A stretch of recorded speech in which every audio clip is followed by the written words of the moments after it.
are currently on our way down to Bristol. We left very early and we're both very tired. So it's a story of our lives at the moment. Sleepy boy. And there's Saddleback launch. Saddleback, their UK distributor of MV, now Troy Lee, Intense, Alchemy bikes, various other things. And they've moved premises to a big place, and it's all about the fact that they've done that and the fact that they've got Troy Lee as their latest company they are distributing in the UK. So we're going to go down. They've got Troy Lee himself there and Petey's there, so we're going to see what it's about. Go and have a look. So here we are at Saddleback, down in Bristol way, ready to we're going to see Petey and see Troy Lee and see what's going on with this collaboration for this year.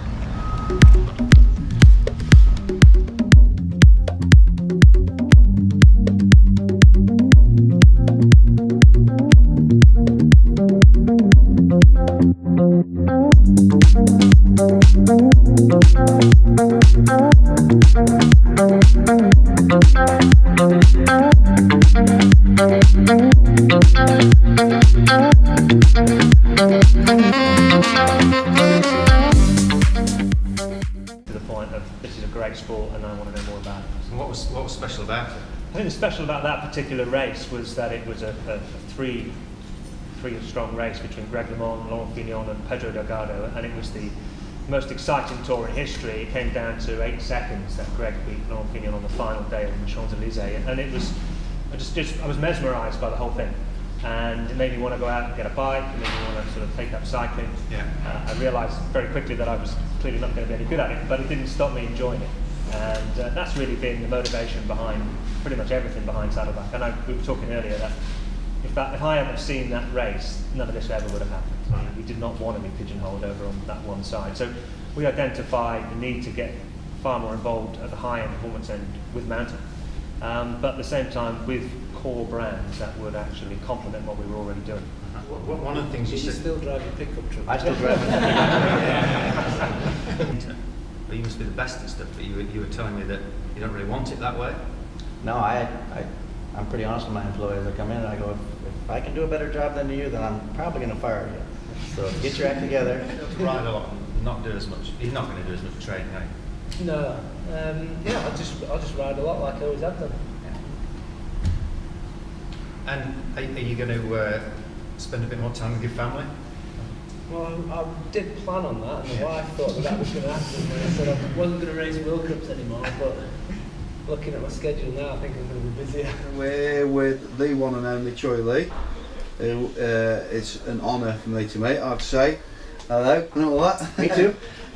Big fan, obviously, from back in the day. I've used Troy Lee, and even now I test stuff for a magazine. I get offered a lot of stuff, and I still insist on the D3. Oh, awesome, man. Always Thank use you. the D3. So how's your time so far over in the UK? It's been excellent. Yeah? Having a good time. Went and saw my buddy race Speedway, Greg Hancock in Sweden for a night, and then jammed back here, and really impressed with the new Saddleback, new building and new operation and everything, and stoked to be partners with them. How long are you over here for? 2 more days. Yeah? Yep. And have you got much more stuff going on over here? Well, I mean, we got plenty of stuff probably going over in Europe as a whole, but I'm going home and spend some time with my family here. Yeah. Probably come back over here in 6 months and, watch a World Cup or something here and tie in a little business, a little racing. And how's things back home with Troy Lee itself? Is it all going really well? Yeah, it's going good. Yeah, can't complain. Just trying to figure out our riders and teams for next year in bicycle a little bit. Got some of them sorted out. Got Lucas Shaw sorted out already. Still working with Erin Gwynn. She's awesome. Brendan Fairclaw.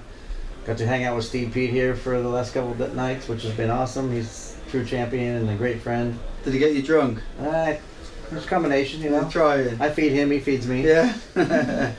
So I mean, you two guys have got a good history of working together since when would be the first time? Would it have been 90? Did he say 95? I thought he said 90, 95 I think. He came over and lived with Mike King, and we were sponsoring Mike King, and got to hang out with Mike King's a great dude too. Got to hang out with both of them, and within a couple of days here, we knew that we should be working together. So painted up his first helmet for him and haven't ever looked back.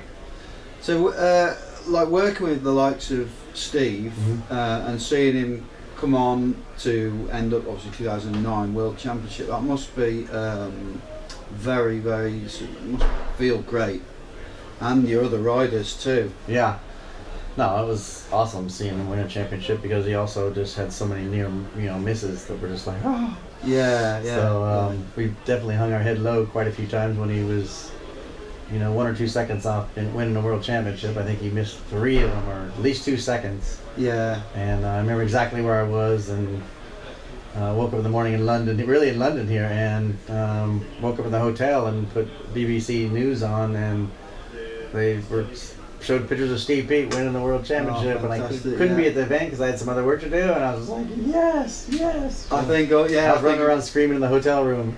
all the UK mountain bikers were the same that year. Yeah. So finally, it's happened. That's fantastic. Well deserved.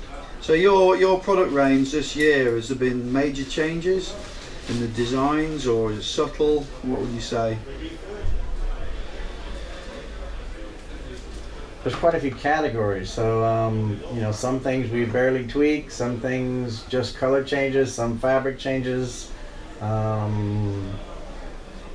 a all new helmet that we're working on right now. I'm not supposed to talk about it till February here, but it wouldn't have a removable chin piece by any chance, would it?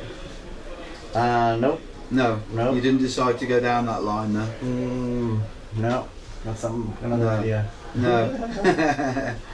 Yeah, because I'm surprised actually. I thought there'd be a lot of people doing that type of helmet with this rise of so-called enduro, but I think it's quite difficult to do that and make it look right. Yeah, we got a couple more new things. I'm working on 18 right now, so 17's done. We just got to make sure the vendors do a great job producing it and delivering it on time, and we're gonna make sure my sales guys are, dotting their T's and crossing their I's. But 18, there's some all new stuff. Brilliant. And with like the rise of enduro, that sort of changing mountain bike a bit, getting more people out and about riding the trail, so it's not just XC down there and downhill up there. It's like a nice middle ground. Did you find you had to change your clothing a bit? A lot of people wearing tighter stuff. And well, what we've really done, because you can get, I feel like I get so confused if I just ask 20 people and do 20 surveys, but what we've kind of done is, and I feel it too as a mountain biker myself and my family and most of my friends, it's like I feel like there's we build stuff for your performance that day. Whether you're gonna go dirt jumping and hit the coffee shop, this is what I want to wear. I know what I want to wear, so I kind of build that, and I'm like, okay, I'm going to race downhill, I want to wear this, and I'm going to do dual slalom, okay, I want to wear this, or I'm going to race cross country, and I want to do, and we've done kind of, probably, there's some crossover, but probably in each category, I've kind of built a collection for, this is, the dual slalom guy can wear this, or he can wear this. The dirt jump guy can wear this, or this. And I try to work, I always tell my designers that we work from mild to wild. So, depending if you're, going out and racing and you're ready to be more flamboyant than ever, then, I want to make sure that person has something wild that he can really rock, And if the guy is, just wants to kind of be hidden, a little more subtle here, and he's not ready to set the world on fire, or maybe he does want to set the world on fire and he's going to win the thing, but he wants to look real low key. So I think that all helps with working with all the different disciplines. With Simonek used to be jeans and a t-shirt and a chain swinging, and Zinc, it depends on. They've kind of helped me to become better designers because they've come and talked to me and said, this is what I feel like and this is what I want to wear at Rampage. Usually we're doing a helmet for them too, so I still create packages. I don't want it to look like an afterthought and everything, so I feel like start with the head. What's the jersey look like? What gloves? What goggles? What shoes you wearing? What's your bike? So, in a lot of cases, we end up doing a whole package for them because they're friends, buddies, and I'd rather design the whole package because then it looks seamless. And with your design, it's always been the way that you do your artwork and the way you design clothing, etc. It's always had a very unique look to it. Like back in the day, all the flames, I used to love all the flames. Do you take that from? I mean, have you had people when you were younger that you used to look up to, or have you completely developed that as your own thing? No, for sure. Yeah, I used to. I mean, I have. My dad is an artist. My grandfather was a pinstriper. So pinstriping's always been dear to my heart. I think we're one of the best at it. Yeah. I love using the old silver and gold leaf off the old fire engines and old race cars at the Indy 500. So try to, I always try to give it a little bit of soul from the past and then give it a 2000 twist. You know, that's kind of what I tell my guys. So and I love. There's such a cool new array of fabrics these days that it's amazing. I mean, I get confused myself. I just hired an Italian designer, Silvio, and he's amazing with fit and fabric, and he's bringing me, just these amazing fabrics. I'm like, man, we got a whole new playground. This is amazing. Cool. And with the welding and some of the sealed zippers, and I love working with all the bitch and snaps, and just it's cool when right now my company's getting a little bit bigger here too, so we got we do a lot of work with Adidas too. They bring us some new fabrics that they're working on. So that always inspires me. I love those meetings, to see what they're doing, because they're definitely a leader in the industry. We do a lot of stuff with Oakley goggles and glasses, and so they bring kind of new technology to us too, and what they're doing, and we bring some to them. So and I design a lot of special other projects, like we're doing some wheels for Method, or we're doing some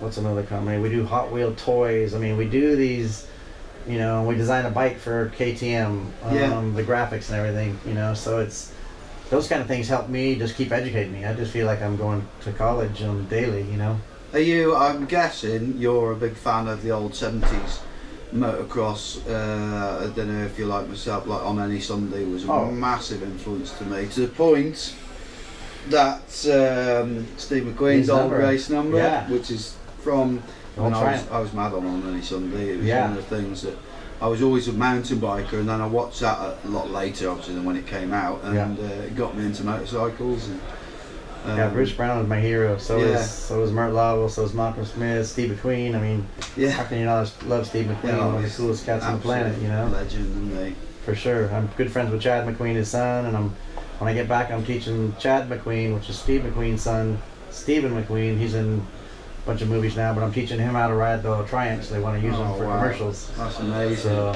it's kind of, he's got to run down the beach, and it's a little sandy, and so I said, let's go motorcycle riding. I'll teach you how to lay it down a little bit. Yeah.